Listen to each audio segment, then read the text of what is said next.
को एक तो उसे दिखता कि वहां हरे रंग की रोशनी दिखाई दे रही थी, जिसके अंदर दो इंसान बैठे हुए थे। दोनों दिव्य रोशनियों का मिलना बहुत धीरे हो रहा था और काफी वक्त ले रहा था, लेकिन ध्रुव को इस बात का यकीन था कि चाहे वो कितनी भी धीरे क्यों ना मिल रही हो, एक वक्त आने वाला था जब वो पूरी तरह मिल जाती और गहरे हरे रंग की रोशनी बहुत ज्यादा बढ़ जाती। उस वक्त के बारे में ध्रुव ख्वाब देखे जा रहा था और इस दौरान उसे अपनी शक्तियों के बवंडर में एक आवाज सुनाई पड़ी। इस अजीब सी आवाज के तुरंत बाद अचानक से ध्रुव के शरीर में बहती शक्तियां एक झटके में रुक गईं। ध्रुव धीरे धीरे होश में आने लगा और फिर उसने अपने शक्तियों के बवंडर की तरफ ध्यान दिया। वो देख रहा था कि उस बवंडर के अंदर ढेर सारी गहरे हरे रंग की रोशनी दिखाई दे रही थी, जिसे देखते ही ध्रुव के चेहरे पर एक बहुत बड़ी मुस्कुराहट आ गई। वो इस वक्त इतनी खुशी महसूस कर रहा था जितनी शायद उसे बहुत वक्त में पहली बार महसूस हो रही थी। इस वक्त हरी सफेद रंग की रोशनी पूरी तरह गायब हो चुकी थी और वो हरे गहरे रंग की रोशनी में बदल गई थी, जो बहुत धीमी रफ्तार में बहती जा रही थी। वो हरे रंग की रोशनी दोनों रोशनियों से बहुत ज्यादा घनी थी और उसे एक नजर देखकर ऐसा लग रहा था जैसे वो हरे रंग का लावा हो।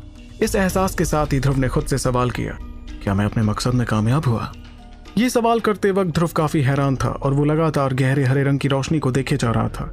फिर कुछ पलों तक उसे देखते रहने के बाद ध्रुव ने गहरी सांस ली और महसूस किया कि वो कामयाब हो गया था। इस एहसास से ध्रुव का दिल बहुत तेजी से धड़कने लगा और उसे समझ ही नहीं आया कि वो अपनी बेइंतहा खुशी कैसे जाहिर करे।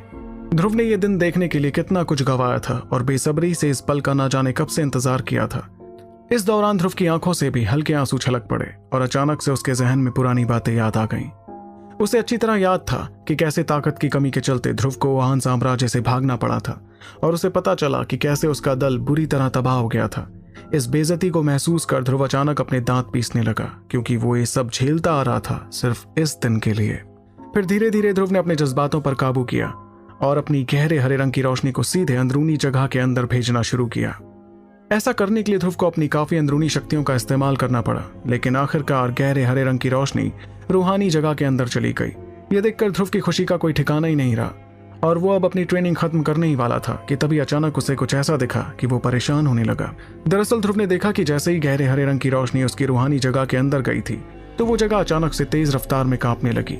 ये देखकर ध्रुव की धड़कनें काफी ज्यादा बढ़ गईं और उसने फिक्र के मारे हड़बड़ाते हुए कहा, आखिर ये सब क्या हो रहा है? कहीं ऐसा तो नहीं कि दिव्य रोशनी के मिलने से तैयार हुई कोई मुश्किल है? आचार्य ने मुझे बताया था कि दोनों दिव्य रोशनियों के मिलने पर ऐसा कुछ हो सकता था जिसके बारे में कोई नहीं जानता था। कहीं ये मुश्किल वही तो नहीं? ध्रुव